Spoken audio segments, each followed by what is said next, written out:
Passée, nous avons regardé un peu le chapitre 14 et je vous avais encouragé à continuer de lire le passage puisqu'aujourd'hui, on va regarder la continuité de l'histoire. Donc, Matthieu chapitre 14, on peut se placer vers le verset 22 pour l'instant.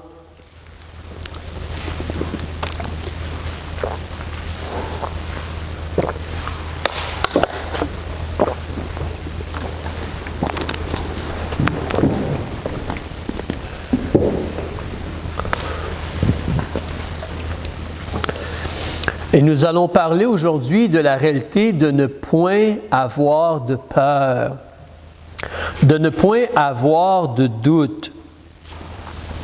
Le cantique qu'on a chanté, « Ne crains point, je t'aime, je suis avec toi », on va discuter, on va considérer un peu ces choses-là. Alors, Matthieu chapitre 14 et verset 22, on peut voir ici, si tu te rappelles, d'après le verset 22, Jésus oblige, c'est comme un commandement, il oblige ses disciples à entrer dans la barque, traverser la mer de Galilée à la rame, avec une barque, aucun moteur évidemment, pour aller de l'autre côté. Lui va renvoyer le peuple, lui va prier, puis aller rejoindre. Donc on se rappelle, ils sont en réalité, d'après le verset si tu regardes au verset 24, ils sont au milieu de la mer. Au milieu de la mer. Alors, la semaine passée, on s'était aidé un peu, on avait considéré la mer de Galilée, dans sa dimension, ce n'est pas un cercle parfait, évidemment, mais nord-sud, dans l'axe nord-sud, le plus long que le lac est, l'espace la plus long, on parle de 21 km de distance. 21 km de distance, et du point de vue est-ouest, l'axe est-ouest, on parle de 12 km. Et c'est un lac qui est assez profond, on peut parler de jusqu'à 200 pieds ou 180 pieds de profondeur, entre 140 et 200 pieds. Alors, ils sont au milieu du lac, dans une barque, avec des rames. Ils essaient de se rendre de l'autre côté, mais ils sont au milieu. Alors, on peut dire qu'ils sont à moitié chemin, mais ils sont comme pris là un peu. Puis on voit d'après le verset 24, qu'il y a des flots ou des vagues. La barque, elle est battue des flots. Alors il y a de grandes vagues, comme peut-être une genre de tempête, mais de grandes vagues. Même le vent, il est contraire à eux. Alors si eux veulent aller vers l'est, le vent, il vient de l'est sur eux. Et eux essaient d'avancer en ramant, mais il y a de grandes vagues. Alors, ils ne semblent pas vraiment avancer beaucoup à ce stade-ci. Ils sont seulement au milieu. Comme nous avions vu, ça ne fait pas seulement une demi-heure qu'ils sont en train de ramer. Parce qu'on est rendu à la 4e veille de la nuit, d'après le verset 25. Alors, ça, c'est passé 3 heures du matin. Et si Jésus leur a dit de quitter avant que le soleil se couche, cela peut faire plusieurs heures qu'ils sont en train de ramer sur la mer et ils n'ont pas vraiment encore dépassé la moitié ou le milieu de la mer. Ils sont là. Donc les gens, les disciples de Jésus, des gens qui ont reçu Jésus comme leur sauveur, ils sont au milieu, ils sont battus dans la tempête, le vent est contraire à eux, c'est tard le soir, ils sont peut-être fatigués physiquement. Évidemment, ce n'est pas une situation où tout est merveilleux et tout est beau. Tout le monde dans le bateau n'est pas en train de se faire des high-fives puis des « wouhou, tout va bien maintenant ». Mais on a vu que ça, c'est écrit pour nous. Parce que peut-être même nous, dans notre vie, des fois, on a eu des situations où on était au milieu d'une barque et il y avait une grande tempête, on n'avançait pas, ça n'allait pas vraiment bien. Qu'allons-nous faire? On a probablement eu des épisodes, des moments dans notre vie où ce n'était pas facile du tout. Et on ne semblait pas vraiment aller de l'avant. Mais ça, c'est écrit pour notre instruction. Il y a des vérités importantes parce que, comme on a vu, il y a un danger ici de se concentrer sur ce que tu es en train de vivre, de te concentrer sur ce que tu vois avec tes yeux et ne pas te concentrer sur ce qui est ce qui est, dans le sens Jésus, la personne de Jésus, et les vérités, les promesses de Jésus. N'oublions pas, comme on a vu, s'ils sont au milieu de la mer, ce n'est pas parce qu'ils ont fait une erreur. C'est vrai, comme Jonathan mentionnait, malheureusement, des fois, on pêche ou on s'éloigne de Dieu, on fait un mauvais choix, on agit de la mauvaise façon en tant que disciple de Jésus. Et on est sur le mauvais chemin. Mais Dieu est miséricordieux, Dieu pardonne. Mais ici, dans leur situation, ils n'ont pas fait une erreur. C'est Jésus qui leur a dit, entrez dans la barque et allez de l'autre côté. Moi, je m'occupe du peuple ici, je vais les renvoyer. Ils ont oublié, ils ont obéi à Jésus. Ils font exactement ce que Jésus leur demande de faire. Et ça ne va pas bien. C'est compliqué. Ils n'avancent pas. C'est difficile. La vie est difficile des fois, n'est-ce pas? Mais ils sont là dans cette situation-là. Mais c'est Jésus qui les a menés ou dirigés ou obligés de faire cela. Et c'est important pour eux de se rappeler que Jésus est au contrôle. On a parlé de la réalité. Jésus a dit, « Vous connaîtrez la vérité et la vérité vous affranchira. » La vérité, les vérités de Dieu nous libèrent du péché, des conséquences, de la réalité de le péché qui influence ou qui cause des problèmes dans notre vie et peut nous délivrer du jugement qu'on mérite pour nos péchés. Christ est mort pour qu'on puisse être pardonné et délivré. Les conséquences du péché, des fois, sont toujours là. Donc, peut-être vous avez remarqué, je cherchais mes mots pour faire attention. Les conséquences du péché vont toujours être là. Mais Dieu peut pardonner et Dieu peut nous délivrer du jugement du feu éternel. Mais ici, les disciples, dans leur situation, c'est important de ne pas se concentrer sur ce qu'ils sont en train de vivre, mais de se concentrer sur Jésus qui est et la personne de Jésus. On a vu comment c'est dangereux de laisser nos pensées aller et d'avoir de mauvaises pensées et d'être contrôlé par nos pensées. On a vu le danger qu'une pensée s'empare de nous et nous contrôle et nous mène vers de mauvaises choses. On a vu pour eux, même quand Jésus s'approchait de eux, qu'est-ce qu'ils ont fait? « Ah, c'est un fantôme! » Malheureusement, ils pensaient, ils ont réagi. Nous ne sommes pas meilleurs qu'eux. Mais c'est important pour nous de faire attention, de se rappeler, Jésus c'est le Maître. Jésus nous dirige, Jésus va s'occuper de nous. Jésus ne veut que mon bien. Il m'aime vraiment. Je peux et je dois lui faire confiance et l'obéir et le suivre. Jésus, il est puissant, puis il va agir. C'est Jésus qui a dit, soyez là, prenez la barque et allez de l'autre côté. Jésus sait, Jésus savait tout ce qui était pour se produire. Et Jésus a un plan. À travers ceci, une des choses, et là on va en parler un peu plus, mais Jésus va les enseigner concernant la foi, faire confiance et obéir et suivre Jésus, la voix, les paroles de Jésus, suivre ses paroles. Pas regarder ce qu'on voit, mais surtout suivre les paroles de Jésus. On doit faire attention. Les choses sont devant nous et on doit agir ou réagir face à ce qui est devant nous, mais surtout on doit se rappeler Jésus et ses paroles, ses promesses, ses vérités. Donc ils sont là dans le bateau, puis là on va continuer. Jésus s'approche de eux et au début, eux pensaient voir un fantôme. Je vais relire le verset 26. Les disciples, le voyant marcher sur la mer, furent troublés.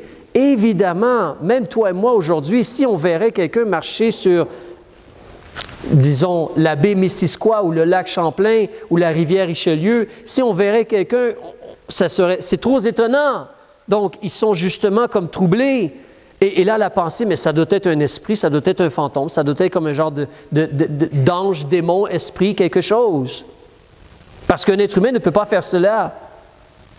Et là, ils vont crier. Mais remarquez comment Jésus leur parle au verset 27. Mais aussitôt, Jésus leur parla et leur dit, « Rassurez-vous, c'est moi, n'ayez point de peur. » Maintenant, eux sont en train de vivre cela. Nous, c'est différent. La réalité, tu n'entendras jamais la voix de Jésus, sauf quand tu vas être au ciel si tu es né de nouveau. Amen.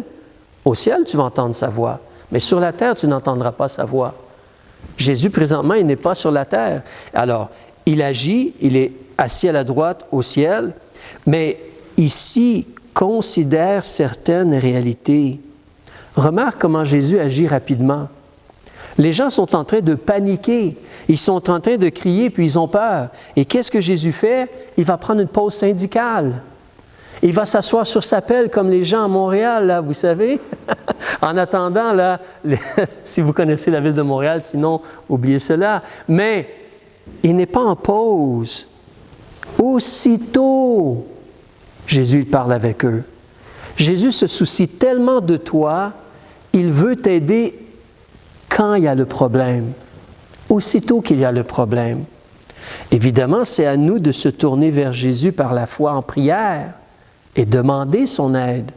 Mais aussitôt Jésus va leur parler. Tu n'entendras pas la voix de Jésus, mais il y a plein de promesses dans la Bible que tu devrais connaître par cœur. Et Jésus dit quoi? Rassurez-vous. Rassurez-vous. C'est évident que quand il y a plein de troubles, plein de problèmes et une grande tempête, c'est pas évident d'être rassuré, n'est-ce pas? C'est pas évident de dire non, non, tout est bien, tout est correct. C'est pas évident. Mais Jésus nous dit, rassurez-vous. Tu peux être en assurance. Tu peux être en confiance. Pourquoi? Parce que Jésus a fait des promesses. Dans les Écritures, on nous dit toute chose concourt au bien de ceux qui aiment Dieu, qui sont appelés selon son dessein. Si tu es né de nouveau, si Dieu permet quelque chose dans ta vie, c'est pour ton bien. Attention, si quelqu'un fait un péché, il a fait ce choix-là. Mais Dieu veut t'aimer, Dieu t'aime, Dieu veut le meilleur pour toi. Quand tu es un enfant de Dieu, quand tu es né de nouveau, si Dieu permet quelque chose dans ta vie, c'est pour ton bien. Évidemment, sur la terre, il y a plein de choses mauvaises et horribles. Mais Dieu veut le meilleur pour toi. Jésus nous dit, rassurez-vous, c'est moi. C'est moi, c'est Jésus qui est là. C'est Jésus qui est là. Il leur dit, n'ayez point de peur. Ça, c'est un commandement en passant. Hein? Ce n'est pas une suggestion. C'est un commandement. N'ayez point de peur. C'est un commandement. Comme il leur a dit, allez dans la barque et allez de l'autre côté, il leur dit, n'ayez point de peur. C'est un commandement. Donc, quand tu lis ceci, tu vois comment nous, ça c'est écrit, eux l'ont vécu. Mais toi et moi, nous allons vivre des situations dans notre vie, nous allons vivre des tempêtes. Tantôt, on parlait de formation. As-tu remarqué qu'une des premières choses que Jésus a faites avec les disciples, c'est de les former concernant quoi? La foi. Si tu connais un peu ta Bible, au début de Matthieu, on a le sermon sur la montagne, les béatitudes, chapitre 5, 6, 7. Qu'est-ce qui se passe au chapitre 8? Au chapitre 8, recule avec moi dans Matthieu. Qu'est-ce qui se passe au chapitre 8? Jésus enseigne au sujet de la foi. C'est pourquoi? Chapitre 8. Si tu recules vers la page 10 dans ta Bible, au chapitre 8, tu peux voir comment, justement, Jésus a guéri plein de gens. Un lépreux qui est venu. Ensuite, il y a eu la belle-mère de Pierre. Ensuite, d'autres gens ont été guéris. Et quand tu arrives vers le verset 23 du chapitre 8, il entre dans la barque, ses disciples le suivent. Il y a une grande tourmente sur la mer, en sorte que la barque elle est couverte par les flots. Mais lui, il est en train de dormir. Et ses disciples s'approchent et le réveillent et lui disent, « Seigneur, sauve-nous, nous périssons. » Et qu'est-ce qu'il fait? Il leur enseigne concernant la foi. Il leur enseigne concernant la foi. Si tu te rappelles aussi, quand Jésus il a appelé Pierre, Jacques, Jean, André, tu te rappelles à un moment donné, Jésus était sur le bateau de Pierre, il enseignait, après l'enseignement, qu'est-ce qu'il a fait? Il a dit à Pierre, lance le filet. Et qu'est-ce que Pierre a dit? Mais on a assis toute la nuit, Seigneur. Ça n'a pas fonctionné. Mais sur ta parole, Pierre lance le filet, puis le filet est rempli de poissons. Et Pierre se jette à genoux devant Jésus. Qu'est-ce que Jésus a fait? Une des premières choses qu'il a enseigné ses disciples en formation, c'est la foi. Faire confiance au Maître. Faire confiance aux paroles du Maître. Donc, pour toi et moi, c'est important de bien réaliser cela. En réalité, si tu reviens au chapitre 14, le verset 27, rapidement, Jésus veut s'occuper de toi, mais demande-lui son aide, sincèrement. Rassure-toi, rappelle-toi que Jésus, il est le Maître, il va s'occuper des choses. N'aie point de peur. Ça, c'est quelque chose qu'il ne faut pas accepter. La peur doit être confessée puis délaissée. On sort cela de notre vie, comme de la rébellion, comme de la désobéissance, comme on sort la peur de notre vie. N'ayez point de peur. Maintenant, regardons un autre aspect, le verset 28. Alors, Jésus dit cela aux disciples, puis M. Pierre prend la parole. On se rappelle que Pierre, c'est quelqu'un qui parle, qui agit, qui est comme un leader.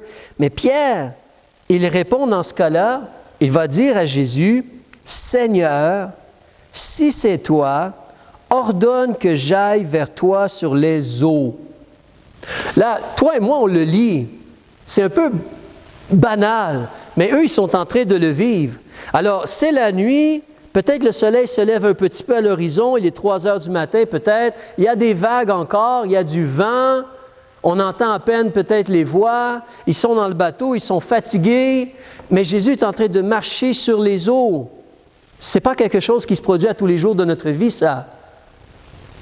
Et Pierre, il voit cela, puis il demande à Jésus de pouvoir aller marcher sur les eaux avec lui. Je ne sais pas ce qui se passait dans la tête de Pierre.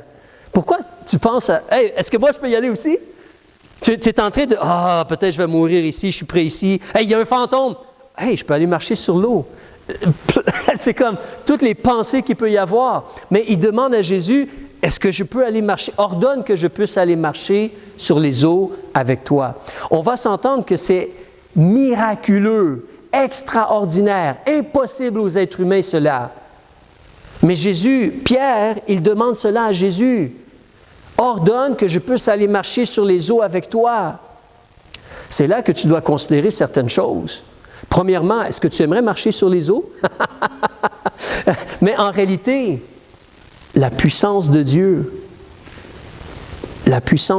et être proche de Jésus. Il veut aller avec Jésus. Il veut aller avec Jésus.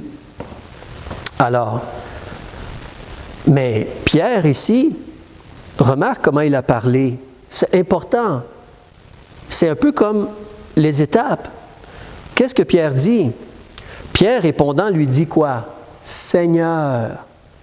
Ça, ce mot-là, pour toi et moi, ne veut pas dire grand-chose où on est rendu dans notre vivant. Mais en réalité, Seigneur avec un S majuscule, c'est un mot qui a énormément de valeur, de puissance. Parce que quand on appelle quelqu'un Seigneur, quand on réalise le Seigneur Dieu, le Maître, Pierre, il s'adresse à Jésus comme « Toi, tu es le Maître. Toi, tu es le Maître de l'univers. Tu contrôles toutes choses. Toi, tu es le Maître. Tu es le Seigneur. » C'est comme cela que Pierre approche Jésus. Alors, on peut considérer pour nous-mêmes, est-ce que Jésus est vraiment notre Seigneur? Est-ce qu'on agit comme s'il est notre Seigneur? Est-ce qu'on vit croyant qu'il est vraiment le Seigneur? Mais Pierre répondant lui dit, « Seigneur, si c'est toi vraiment, le Maître, si c'est toi, ordonne. » Tu vois là le lien entre Seigneur et ordonne. Parce que justement, est-ce que tu vas demander à quelqu'un qui n'a aucune autorité, aucune capacité de faire quelque chose pour toi? Ou tu vas demander au premier ministre, au président, à la personne qui a un poids, qui a une autorité? À qui est-ce que tu demandes pour de l'aide? Mais Seigneur, tu es le Seigneur, donc ordonne. Parce que si Jésus dit quelque chose, si Jésus décide quelque chose, qu'est-ce qui va arriver? Ça va se faire. Ça va se faire. Aucun doute, ça va se faire. Donc, Seigneur, ordonne que j'aille vers toi sur les eaux. Ordonne que j'aille vers toi sur les eaux. Évidemment, il n'y a rien de péché ici dans ce que Pierre demande. Il veut aller rejoindre son maître, le Seigneur. Mais je veux aller vers toi. Je veux. Pierre veut s'approcher de Jésus. Pierre veut aller vers Jésus. Si c'est toi, ordonne que j'aille vers toi sur les eaux. C'est là, nous, dans notre vie, comment on aborde la vie, comment on considère les choses. Est-ce que Jésus est vraiment le Seigneur? Est-ce que Jésus est vraiment capable de donner des ordres? Est-ce que nous, on est soumis à lui et à ses ordres et on vit comme il nous demande de vivre? Est-ce que nous, on veut être avec lui dans la lumière, dans la vérité, dans l'amour? Continuons. Verset 29.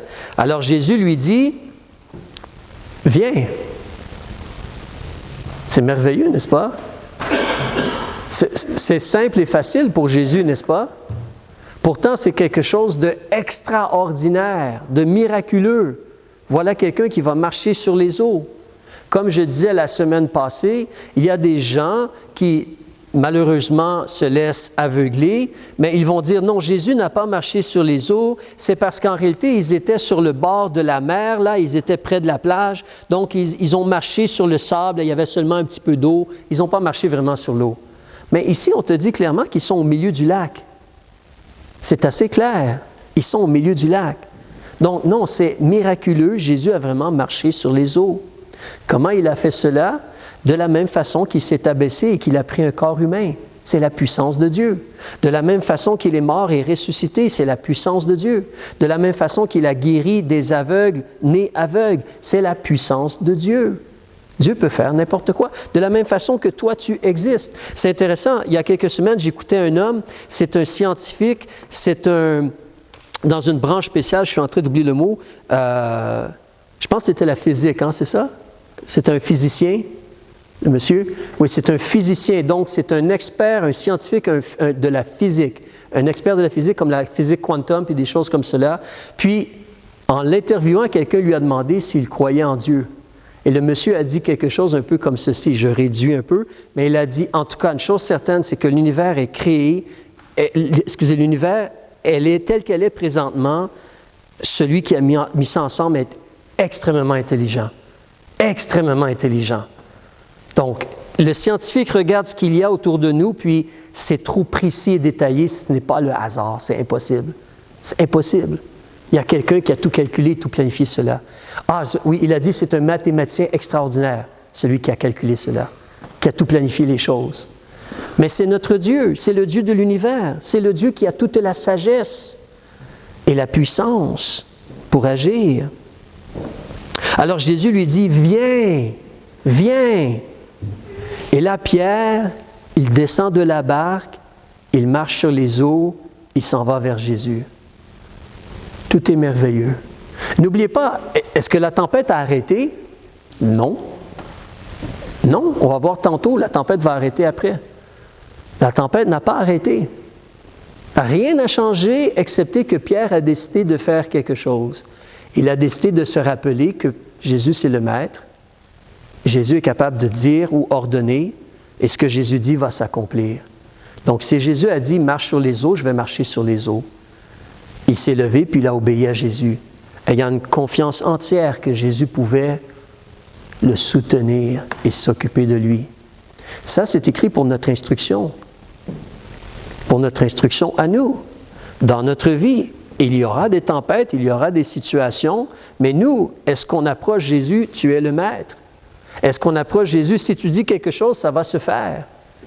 Est-ce qu'on écoute et on fait exactement ce que Jésus dit? Quand Jésus dit « Viens, lève-toi et sors », évidemment, dans la tête de Pierre, « Mais moi, je ne peux pas marcher sur les eaux. » Est-ce que Pierre s'est mis à argumenter « Non, moi, je ne peux pas faire cela. Moi, je ne vais pas faire cela. Non, je ne vais pas faire... » Il a juste obéi. Il s'est levé, puis il est sorti de la barque.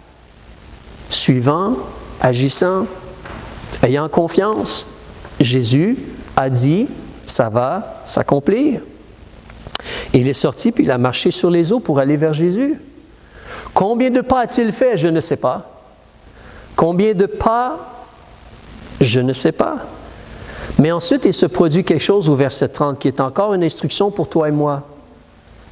Verset 30. Pierre fait un choix, voyant que le vent était fort. Tu te rappelles tantôt, on parlait du fait, on ne peut pas se concentrer, on ne doit pas se concentrer sur ce qui est devant nous. On réalise ce qui est devant nous, puis on prend des décisions. Mais on doit se concentrer sur celui qui est, sur le Maître.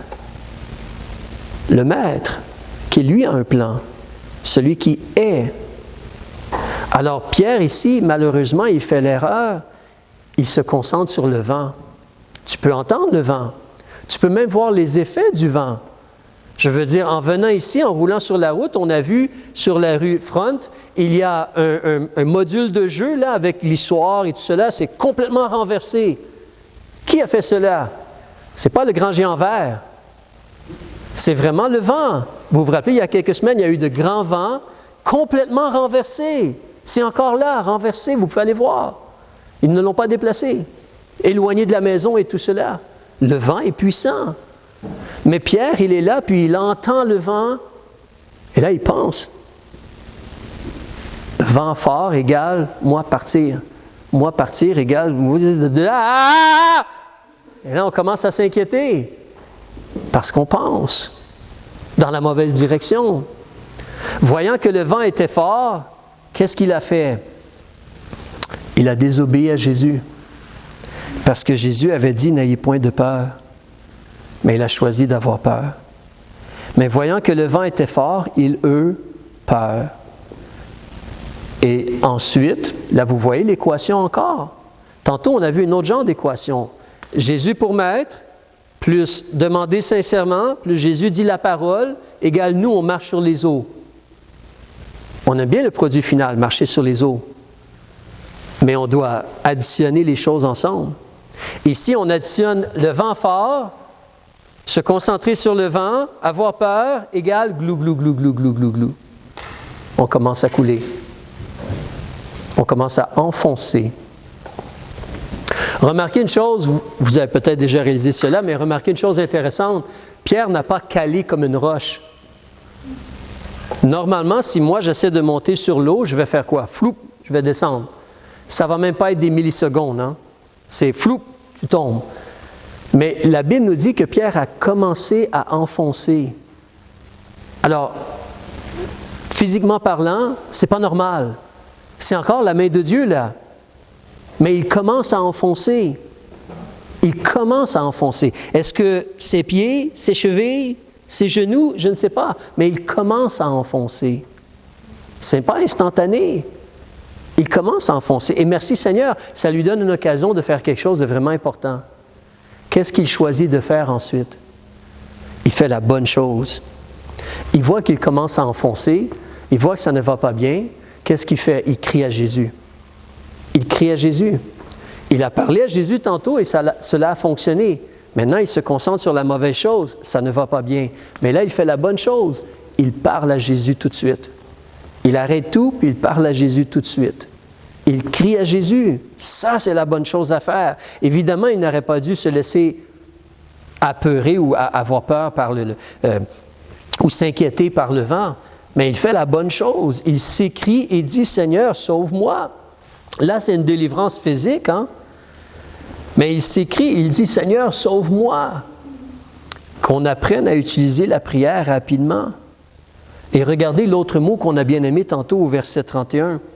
Aussitôt. Jésus n'attend pas. Jésus n'est jamais en retard. Aussitôt, Jésus étendit la main et le prit, lui disant, « Homme de peu de foi, pourquoi as-tu douté? » Il ne dit pas « mon espèce d'imbécile ».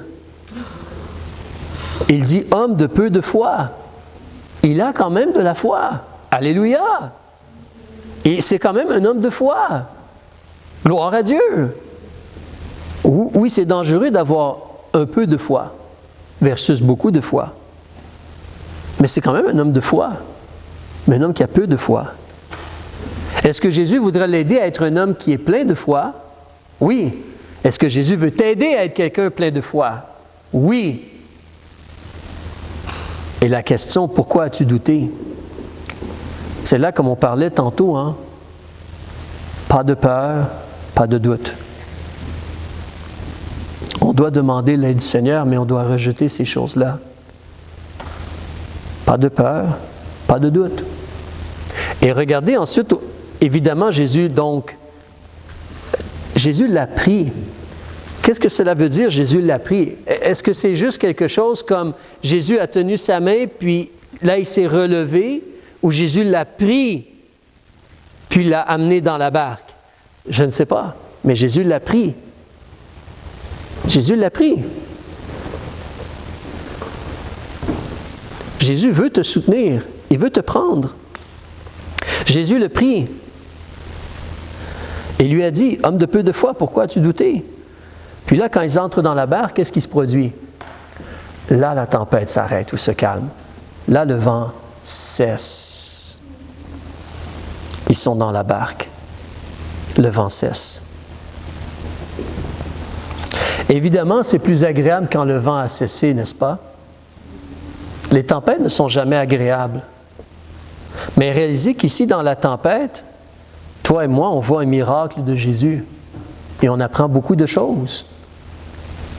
Les tempêtes peuvent être utiles pour nous aider à reconnaître Jésus, pour fortifier notre foi, pour nous aider à apprendre à lui faire confiance, à se soumettre à lui, à reconnaître qu'il est le Seigneur et qu'il est capable. Les tempêtes peuvent être utiles. Mais évidemment, l'équation qu'on fait, pendant la tempête, Maître, tu peux dire quelque chose, tu vas m'aider, je peux marcher sur les eaux. Versus tempête, je me concentre sur le vent, je doute, ou j'ai peur, je doute, je commence à m'enfoncer un peu. Ça, c'est dangereux. Mais les tempêtes peuvent être utiles pour révéler Jésus-Christ. On termine verset 33. Ceux qui étaient dans la barque, ses disciples, après cette aventure-là, cette histoire-là, imagine, les gens ont vu cela de leurs yeux, là. Les gens ont vu cela de leurs yeux. Ils sont venus et ils ont adoré Jésus en disant, tu es véritablement le Fils de Dieu. Oui, Jésus est digne d'être adoré. Aucun être humain est digne d'être adoré, C'est pour ça, c'est triste, comme on a vu ici au Québec, on faisait adorer Marie, ça c'est un péché, c'est mauvais. On n'adore pas un être humain, Marie, comme dans l'Église catholique. On n'adore pas les saints, comme le frère André ou d'autres personnes. Ça, c'est mauvais. Ce sont des êtres humains. On n'adore pas les êtres humains. Mais Jésus, il est Dieu, le Fils. Le Père, le Fils et l'Esprit, nous adorons. Parce qu'ils sont Dieu. Nous adorons. Adorer, c'est l'idée de leur donner la gloire qui leur revient, leur donner l'amour qui leur revient, leur donner l'obéissance qui leur revient, leur donner croire vraiment en eux. Cela leur revient. Alors tu dois regarder ta vie là en terminant. Qu'est-ce que toi tu as fait avec Jésus? Tu entends parler de Jésus, cette histoire te montre Jésus. Qui est Jésus pour toi? Juste quelqu'un qui a vécu il y a très longtemps, qui a fait de bonnes choses, qui peut peut-être nous aider un petit peu, qui a donné de bons enseignements moraux. Qui est Jésus pour toi? Jésus, c'est celui qui est venu s'occuper de la dette de nos péchés. C'est celui qui est venu et qui a accepté d'être puni et frappé à ma place, à ta place à toi. Est-ce que tu lui as demandé d'être ton sauveur? C'est là que tu dois faire un choix. Est-ce que tu t'es repenti? Est-ce que tu as confessé et délaissé le péché? Et as-tu demandé à Jésus d'être ton sauveur? Si tu as reconnu qui Jésus était, ici c'était des disciples de Jésus. ta foi va être testée, ta foi va être éprouvée. Il va y avoir des tempêtes dans ta vie. Mais Jésus dit, n'ayez point de peur. Rassurez-vous. Rapidement, Jésus va venir ou agir pour t'aider. Utilise la prière. Approche Jésus comme s'il est vraiment le Seigneur qui peut donner la parole. Sois prêt à te lever puis à le suivre. Ne laisse pas le vent ou la tempête te mener vers la peur, le doute et commencer à enfoncer. Et même si tu enfonces un peu, crie à Jésus comme Pierre. Il va t'aider à te relever. Il est patient, il est miséricordieux. Mais on n'a pas besoin de la peur, on n'a pas besoin du doute. On a besoin de vraiment être rassuré, de croire, de vraiment réaliser et croire vraiment que Jésus c'est le Maître, et qui veut nous aider. Que le Seigneur nous aide à repenser à ceci. On va prier, Père, on veut te